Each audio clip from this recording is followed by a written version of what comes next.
An ancient temple is discovered in the Middle East. It's thousands of years older than the Egyptian pyramids. It dates from long before the earliest civilizations, like the Mesopotamian, the Minoan, and the Mayan. It was built when mankind was still in the Stone Age. This is extraordinary. But who built it, and why? They are not from our world. They are human-like, but they are clearly not humans. To solve the mystery, one man travels back 12,000 years, to the end of the last ice age.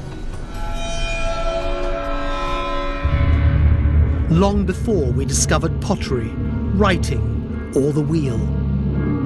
It's like discovering that a 3-year-old child's built the Empire State Building out of toy bricks.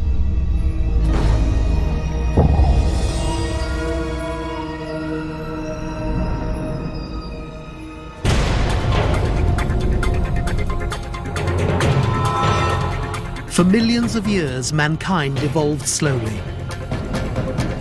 We survived by hunting and gathering our food. Then, around 12,000 years ago, something extraordinary happens. Our development speeds up. And in a comparatively short space of time, we go from the Stone Age to walking on the moon. What was it that made us change so dramatically? Dr. Jeff Rose is an expert on early human history.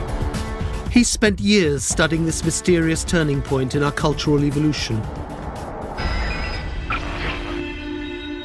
He's now come to Turkey to investigate an astonishing discovery that might finally explain how and why we took that giant step out of the Stone Age to become who we are today.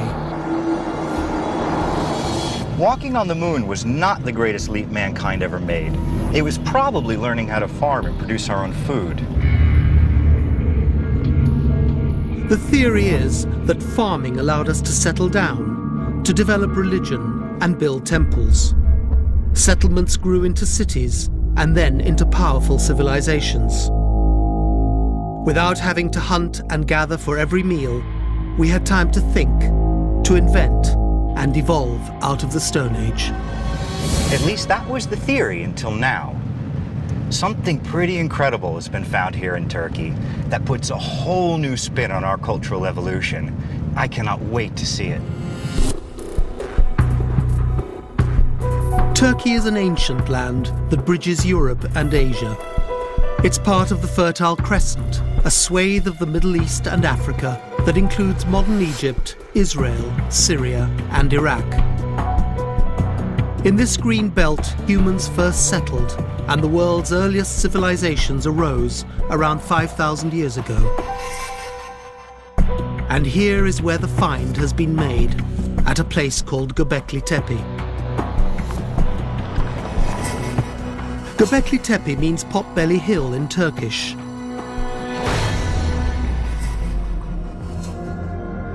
Local people believe the hill to be sacred, perhaps with good reason. Professor Klaus Schmidt is a renowned German archaeologist. In 1995, beneath this hill, he made an astonishing discovery, and he's been excavating it ever since. Hi, Trev. How are you? Hi, Klaus. Welcome here at the site. Great to meet Your you. first visit here? This is extraordinary. I mean, I've never seen anything like this. What Professor Schmidt found buried under the hill was a cluster of huge stone pillars decorated with strange carvings.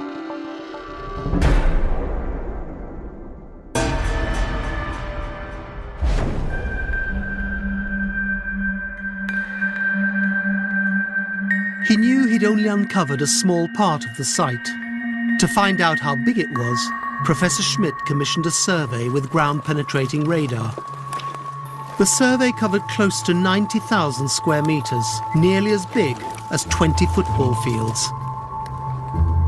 The radar transmits radio waves into the soil, which bounce back when they hit a buried object. The variations in the reflected signal produce an image of what's underground.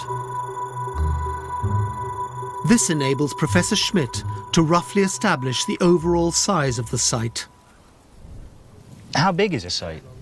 300 by 300 meters. 300 by 300, it's massive. With extreme care and patience, Professor Schmidt and his team have so far excavated 4 huge stone circles. Each one is surrounded by a high stone wall, broken at intervals by large T-shaped pillars. In the middle are 2 massive monoliths, up to 5.5 meters tall. These enclosures don't look like anything in existence today. What could they be used for? How do we know nobody lived here? It's clearly not for daily life.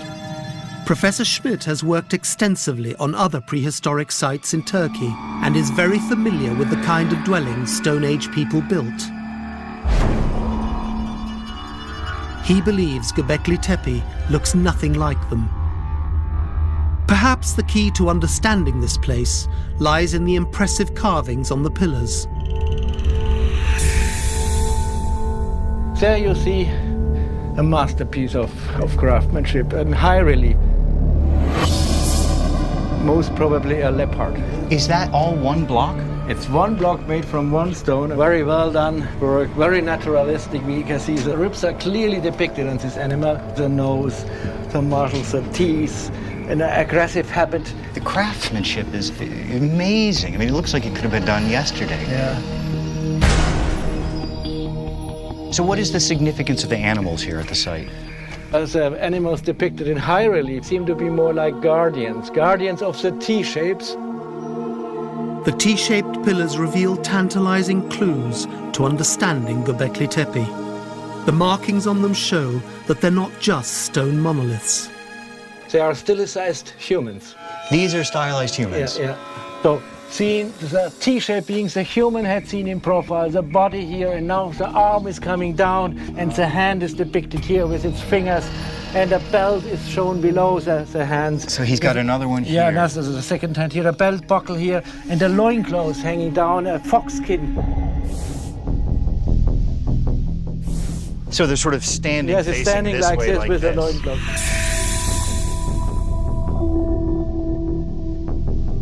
But the pillars are all faceless. There is no trace of any eyes, nose, or mouth. And this, I think, is a sign that they are not from our world. They're coming from the spiritual life, so they are not humans. They are human-like, but they're clearly not humans.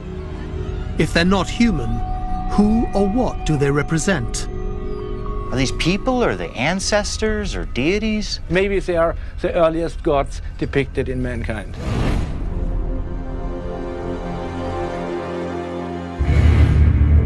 Most archaeologists believe that if a monumental building has representations of gods, it's likely to be some kind of sanctuary.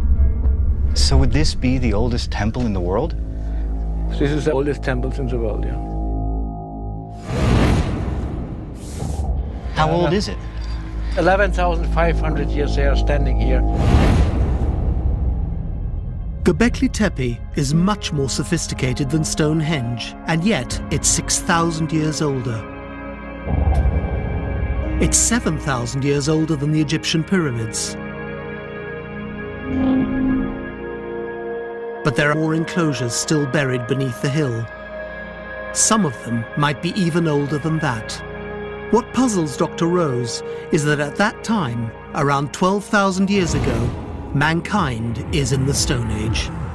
We know how to make fire, but we haven't discovered the wheel, and we still haven't domesticated pack animals to help us. So how could we have built something so monumental? To build a place like this would have required a pretty sophisticated level of organization. You need a massive workforce of stonemasons, diggers, quarrymen, hundreds of people to bring the stones up and set them in place.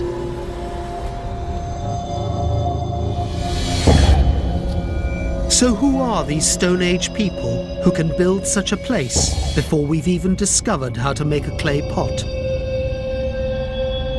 What will the oldest temple in the world reveal about our distant past?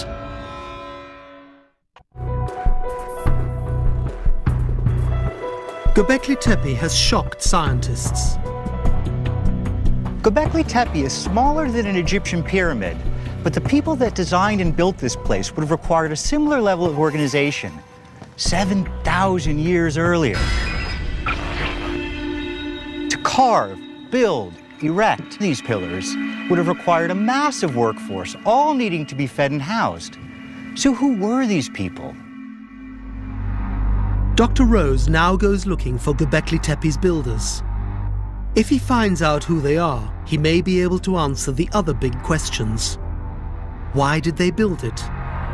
What was it for? Even after 12,000 years, there are some clues as to who the temple builders are. A large quantity of animal bones have been found during the temple's excavation. Dr. Rose wants to know what they might reveal about Göbekli Tepe's builders. What kind of bones do we have here? The first important group are the gazelles, which you see here a number of bone specimens. There is also remains of wild boar. We have remains of red deer, wild sheep. Most of them represent bones from meaty parts. So we are looking at consumption refuse. All of this is wild. All the remains pertain to wild animals. There's no sign of domestic herbivore. So then what does this tell us about the people at Göbekli Tepe? It implies that we are still dealing with hunter-gatherers at Göbekli Tepe, and that we are dealing with a pre-agricultural society. This evidence is of immense importance, because for a long time, the theory was that people could only build something like Göbekli Tepe once they were living in large agricultural communities, like the Egyptians thousands of years later. Farming provides a surplus, so people don't have to look for food every day. They settle down and have the time and resources to develop religious ideas, build temples, and feed the builders. That's the theory. But the ancient bones at Göbekli Tepe tell a different story. The temple builders were not farmers. They were still hunter-gatherers. Traditionally, that means semi-nomadic people living in small mobile bands, traveling light, following the seasons, going where the food is. But in the Fertile Crescent, hunter-gatherers had started to settle at least 1,000 years before Göbekli Tepe was built. And it wasn't due to farming. They just reached a point when they realized that it was of greater benefit to develop and pass on knowledge in a large settled group than in a small nomadic one. This is the site of Geographic. It's exactly the same date as Göbekli Tepe, the early period of Göbekli Tepe. So about 12,000 years ago. 12,000 years ago, yeah. And it's a small village of clustered houses, as you can see. But in the center, there's this extraordinary building, which is much larger. You can see that it's got all these internal walls, but there's no internal doors. So nobody lived in this structure? No, this is the communal storage facility for the whole village. Communal storage means that these early settlements are now harvesting and storing wild grains and sharing them amongst the community. With a store of food, people now do have the time to plan and build a monumental temple. Göbekli Tepe sits up on a hill with no immediate access to water. People have to carry their food and drink up there, which means they can't stay in the temple for very long. So where do they live? Dr. Rose decides to investigate the largest city close to Göbekli Tepe. It's only 15 kilometers away and is called Şanlıurfa.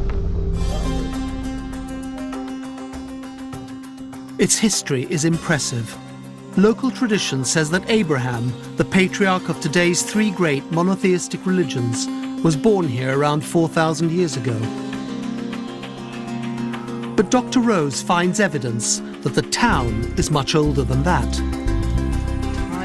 Turkish archaeologist Dr. Bahattin Çelik is an expert on Şanlıurfa's distant past. 1997 yılında Here, in the ground beneath the city, we've found flint tools that indicate that there was a Stone Age settlement here, close to 11,000 years ago. profil olduğunu. For Dr. Rose, this is evidence that people are living here during the construction of Göbekli Tepe. Could they be the builders of the temple?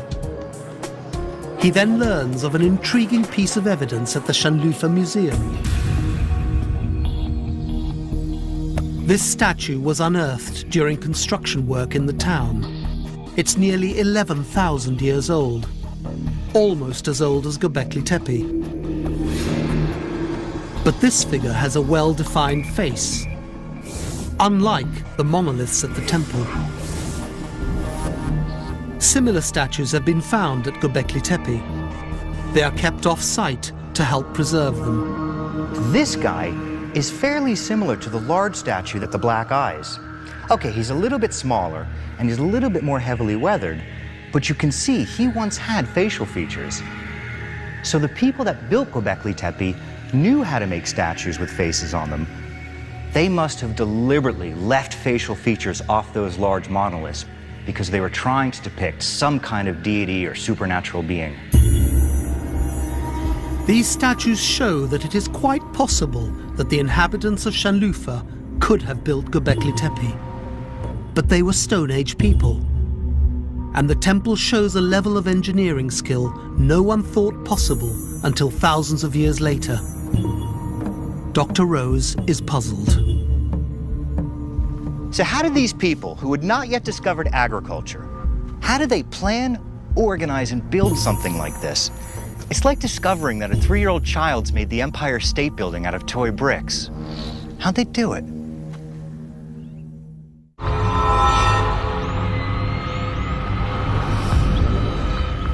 Could Stone Age people really have built a place like Göbekli Tepe thousands of years before the pyramids? Adding to this puzzle is that the engineering skills involved must have been developed a long time before the temple is built. The earliest enclosures are built on the bedrock. Into slots only about 10 centimeters deep, they set the 2 central monoliths. They're up to 5.5 meters tall, carved from a single piece of stone, and weigh up to 14.5 tons. To make these huge stone pillars requires considerable skill and some knowledge of geology. Dr. Rose now turns to an expert in stone carving to understand exactly how they are made.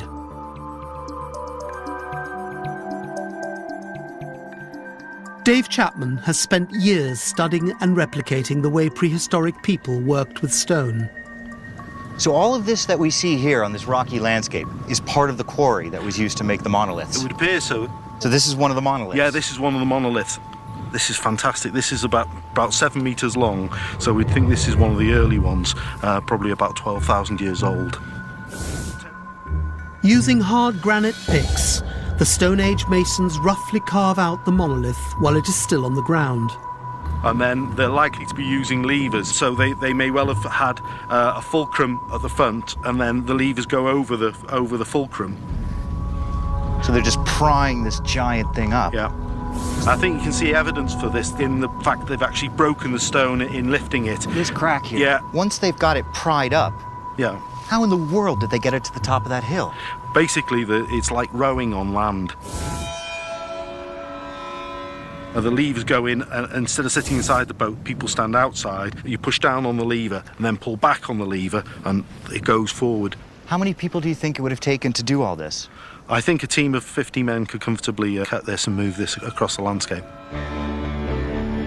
Around the monoliths, they then build a wall of stones and mortar, nearly 2 meters tall. Set into the wall are smaller T-shaped pillars, between 3 and 5 meters high and weighing up to 10 tons. Dr. Rose wants to know how long it might have taken Göbekli's builders to make an enclosure. So Dave Chapman begins by making a replica of one of the temple's carvings on a slab of local limestone using the same Stone Age tools. We're going to use stone picks and stone blades for picking, carving and engraving. These are tools that we're making ourselves. We just take a flake off like that. So you're sharpening it that way? It gives us a very sharp, fierce cutting edge.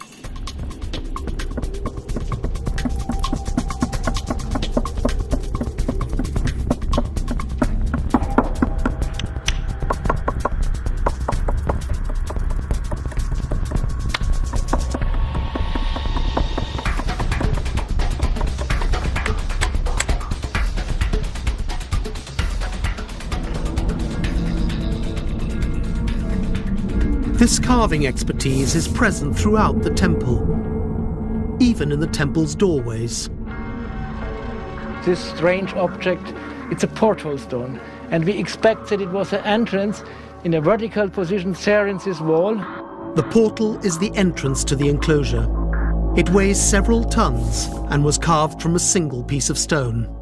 Earlier you had mentioned ideas about the netherworld and sort of going down in and being reborn. So it looks like the entrance to the netherworld. If these enclosures represent a gateway to the underworld, then the temple must have had something to do with death.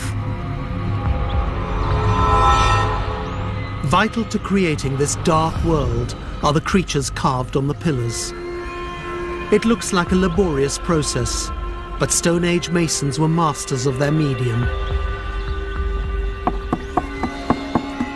That is awesome. It's incredible. How long did it take you to do it? It's taken about 6 hours so far. So then you figured about 20 of these in each enclosure. Yes. How long do you think it would have taken them to do an entire enclosure? Well, based on what we've actually discovered by creating one of the pictures, our guesstimate around 300 hours, something in that region. So then start to finish, how long do you think it would take to make one enclosure?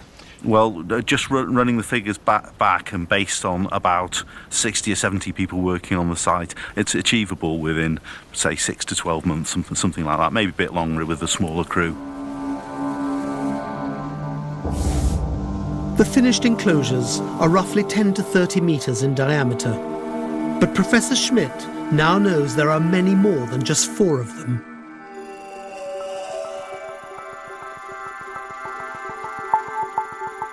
A map generated from the ground-penetrating radar survey shows the excavated areas in colour with the monoliths in red. It reveals there are at least another 16 circular structures buried beneath the hill. That's a lot of stonework. But the scan reveals something even more surprising. In blue here, there's a phase we couldn't date for a long time, but it looks like these structures most probably are the oldest one. So we expect 2,000, 3,000 years more, so we're coming to the 12th, 13th millennium BC. That's the end of the last ice age. Yes, we are just at the end of the last ice age. That would imply that the structures that lie buried under this corner of the hill were built 14 to 15,000 years ago. That's nearly 5,000 years before people here began farming. The critical event which, in theory, made religion and temple building possible and set us on a fast track towards the stars. What I'd like to know is, why did these people undertake such an extraordinarily big and difficult task in the first place? What's it all for?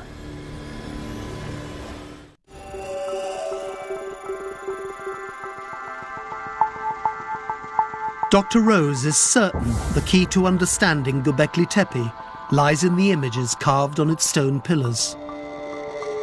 What do they mean?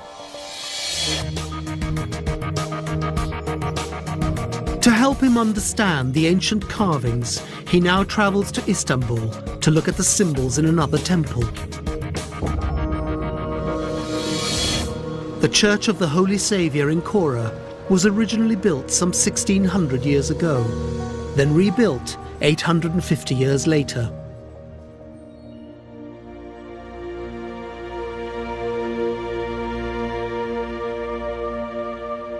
The mosaics covering its walls are an excellent example of Christian imagery.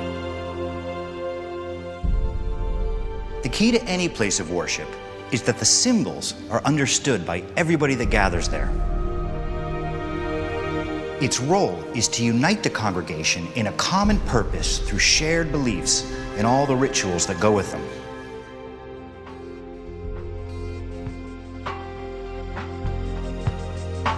If I came from a different culture and knew nothing about Christianity, all of these images, the layout, the decor, would be completely incomprehensible to me. Without understanding the meaning behind the symbols, I wouldn't have a clue what any of it meant and how this place was used. But we know Göbekli Tepe's builders were hunter-gatherers, which allows us to arrive at a probable explanation of why it was built. Hunter-gatherers share their food with a small, trusted group of family and friends. When they settle, they have more children. Communities grow fast. Populations reach the hundreds, even thousands. Now they must learn to share with strangers and live together in peace. This requires a moral code and a whole new level of trust.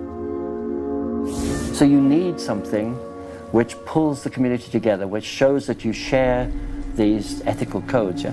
And a project like building a great facility and having ceremonies that go with it and its use does that.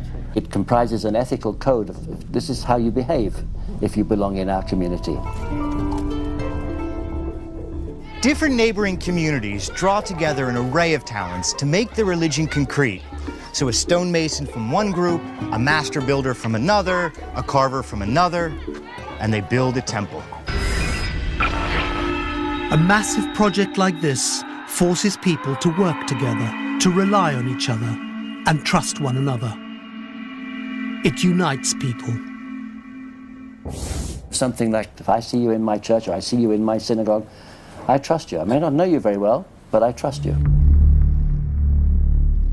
But what belief system does their temple represent?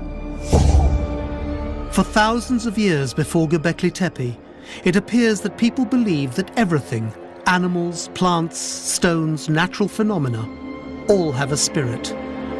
Man is only one small part of nature. In the caves, the nature is depicted and nearly no humans, or the humans are inferior to them. Now, human-like pillars tower above nature, which is represented by wild and dangerous creatures. These central pillars may indicate a different mentality. All of a sudden, human beings are in the center of things. The presence of these animals below the head of the anthropomorphic figure suggests that human beings, that they are superior to animals. To put ourselves above nature is a huge change from how we see ourselves in earlier cave paintings. In comparison to the painted caves, this is a very important shift, a very important change towards a very different spiritual world, which is now dominated by human-like beings. The large numbers of animal bones found at the site might also suggest that people gathered for feasts at the temple. When they had these gatherings here, when they had the feastings here, they needed a lot of food. So they had been now looking for a constant food supply. And this, in simple words, could have been the base for the idea now to manage the nature, to be food production, and not just hunter-gathering. Professor Schmidt's theory is radical. If these settled hunter-gatherers are motivated to take up farming to satisfy the temple's need of food, then the spark that set off that giant step out of the Stone Age was religion. So do you think then that religion itself is the impetus that pushed people or moved people toward farming? Yes, sure. Religion is bringing people towards farming. So.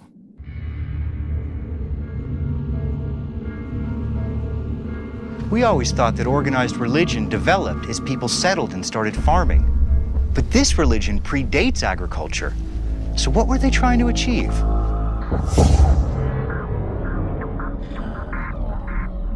The new religion gives humans an enormous psychological advantage. It places us above the animals and above nature. It's probably that mental leap forward which is needed to start domesticate animals and plants. It's now clear to Dr. Rose that Göbekli Tepe represents a dramatic turning point in our development. Its pillars and carvings depict the new way we see ourselves in nature. But what rituals or ceremonies take place there? Professor Schmidt has found some interesting clues. We see a body of a human, the shoulders, the arms, the erected penis, and clearly no head. It's a horrifying scenario, together with the scorpion and the snakes and the vulture and so on. So we have maybe a depiction of the netherworld. All these observations are strengthening our ideas that we have here to do with burial rites. Burial rites in other settlements of the time of Göbekli Tepe were quite strange. Bodies are buried and later dug up, and their skulls removed to be used as relics.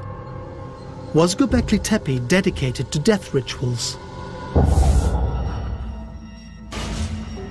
It is not difficult to imagine Göbekli Tepe as a temple devoted to the dead.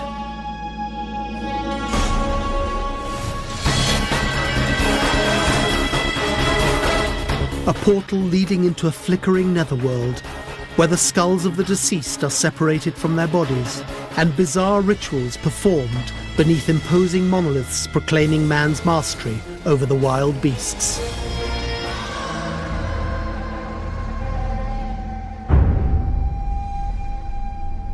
Dr. Rose realizes Göbekli Tepe has turned history on its head. We'd always thought that it was the discovery of agriculture that transformed scattered hunter-gatherer groups to farming communities, and from there to today's sophisticated societies. But now, it looks like the big cultural revolution happened before agriculture. And what motivates that cultural revolution is the new religion in which we are superior to the beasts. We build the temple to unite us in the new faith, and this effort pushes us to take that giant evolutionary step into farming.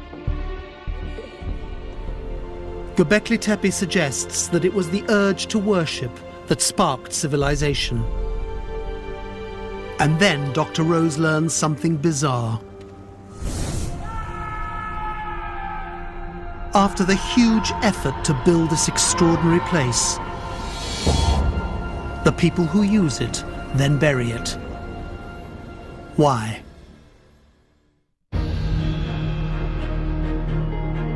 The downfall of the oldest temple in the world is as mysterious as the religion it serves. For over 1,000 years, the temple occupies a central place in the cultural life of the region.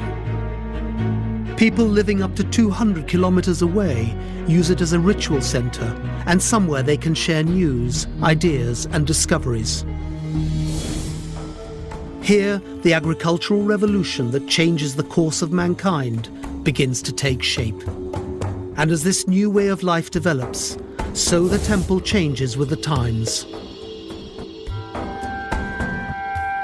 Around 1,500 years after the large circular spaces with the massive monoliths were built, they were filled in, covered over, and then the smaller structures were built on top. It looks like Göbekli Tepe was being downsized. It was part of the program to erect such a circle, to use it for some time, but later to backfill it completely. So the final appearance was not that of a building, but that of a mound. Eventually, all these mounds become one big hill.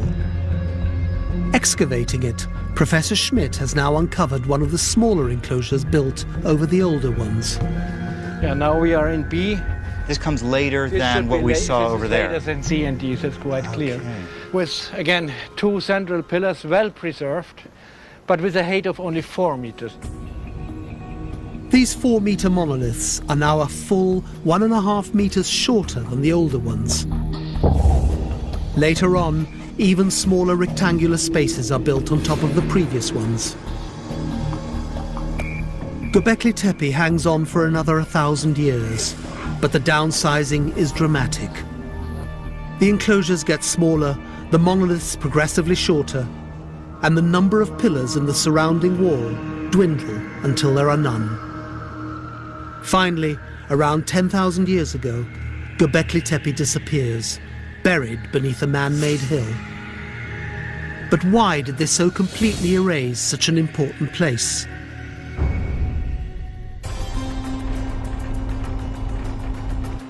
To find out, Dr. Rose drives over 30 kilometers from Göbekli Tepe to investigate another settlement of that time. When the Euphrates River was dammed in 1990, over 800 square kilometers were flooded. Beneath these deep waters lies one of the possible reasons for the downfall of Göbekli Tepe. Dr. Rose has come to see some photographs taken before the flooding of the ruins of a Stone Age village called Nevali Chori. It was inhabited at the time of Göbekli Tepe. The pictures show that around 10,000 years ago, something new appears in the village. Another kind of communal space. It's a small, square enclosure with 13 stone pillars in its walls and 2 faceless monoliths in the center, with arms and hands carved on them. It's a smaller, localized version of the Grand Cathedral at Göbekli Tepe, like a village church. These kind of sacred spaces show up in a number of settlements at that time and coincide with the downsizing of Göbekli Tepe. Local communities had started to build their own sacred spaces, maybe because they didn't want to hike up to the big temple at the top of the hill. Göbekli Tepe had started to lose its importance. In a sense, it's a victim of its own success. That unifying faith had taken root all throughout the local communities. But there may also be another explanation for the abandonment of the temple. The descendants of Göbekli's builders were no longer hunter-gatherers. They were farmers. And they weren't interested in the ways of their ancestors. When the people became farmers, they didn't need anymore the place of their ancestors where they worshipped the spirits or the gods of the hunter-gatherer society. The new generation of farmers are looking to the future, and the customs and beliefs of their forefathers fall out of fashion. Dr. Rose can see that the cultural revolution is now complete. Farming is our new way of life, and Göbekli Tepe must vanish with the past. But he is astonished to find that some of its beliefs are still with us today. They are at the root of one of the deepest doctrines of the Christian faith, the mystery of the resurrection. Dr. Rose has learned many things on his journey through our prehistoric past, but there's still one piece of the puzzle he wants to understand. When Göbekli Tepe is buried around 10,000 years ago, what happens to the powerful beliefs that created it? Dr. Rose now travels over 400 kilometers west to search for traces of the religious ideas that built the world's oldest temple. Çatalhöyük is over 9,000 years old. Some believe it's the world's earliest town. Up to 8,000 people are known to have lived here. They were farmers.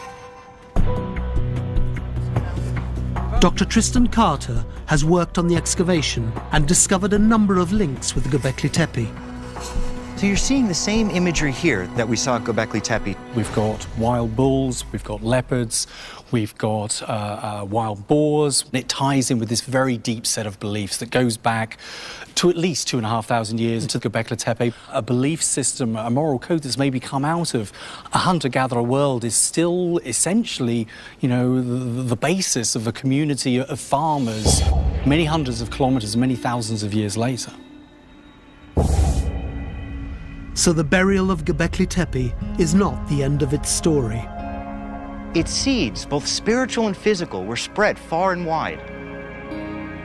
Whatever the meaning of its symbolism, the same imagery is found at later sites all throughout the region.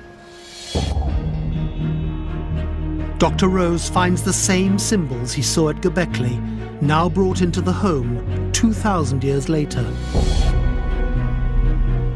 What do you think the significance of having this inside the house is? The bull is obviously this incredibly important symbol to them, whether it represents a specific deity, a specific god, or is symbolic for sort of, something deeper in terms of ritual. This is a small reproduction. Prehistoric wild cattle, called aurochs, would have stood over 2 meters tall at the shoulder, with horns spanning 3 meters. These are large, scary, killing beasts. Yeah. So, to bring that power, that violence, and domesticate it in here, it's a celebration of the hunt and the prowess of the individuals. And we think today still of the bullfights in Iberia. Think of the prowess and the honor associated with that. There's a real pragmatic and very reasonable fear of such a huge beast. The awe and respect we have for these powerful beasts and our desire to conquer them is still with us to this day. This depiction of burial rites is another intriguing image Dr. Rose finds here, 2,000 years on from Göbekli Tepe. It looks at first like the deceased have been left out to be consumed by vultures. We now appreciate from excavations of hundreds of burials that these characters were buried fully fleshed. People have gone back and re-excavated the dead. And then they very carefully removed the skulls. The skull cult is associated with ancestor worship. A person's skull is a physical reminder of them. Once removed from the body, it's displayed alone or with other skulls in a house or communal space. This is a way of bringing back to life an important person in order to keep alive a history that binds people together. It's a resurrection of a particular character who's very important to this particular lineage. Dr. Rose realizes that the headless man of Göbekli Tepe could represent a very early expression of the resurrection idea, in which a deceased person or deity is brought back from the dead, uniting a people in a common cause or belief. Over the following millennia, this resurrection idea turns up in the religions of many civilizations, including Babylon, Egypt, India, and Greece. It survives to this day in the Christian faith. Dr. Rose now understands that although the ancient temple disappears, the beliefs it represents have continued to shape our culture for 12,000 years. We might never fully understand what went on at Göbekli Tepe, but from the clues I've gathered on this trip, some things have become clear. The construction of that temple represents the culmination of a long tradition of thought and craftsmanship that must extend back into the last ice age. It was a social nexus that brought communities together from far and wide. And most importantly, it represents a quantum leap in our spiritual expression. Instead of being just part of the natural world, we began to see ourselves as masters of it. By creating a temple for those giant stone deities fashioned in our image, we opened a portal to a new way of life. It was there, under those towering pillars, that we gave birth to the gods. Göbekli Tepe marks what is possibly the greatest turning point in our cultural evolution. A point when people began to form large communities, began to re-evaluate their place in the world, and began to domesticate plants and animals, the first giant step out of the Stone Age towards the Space Age.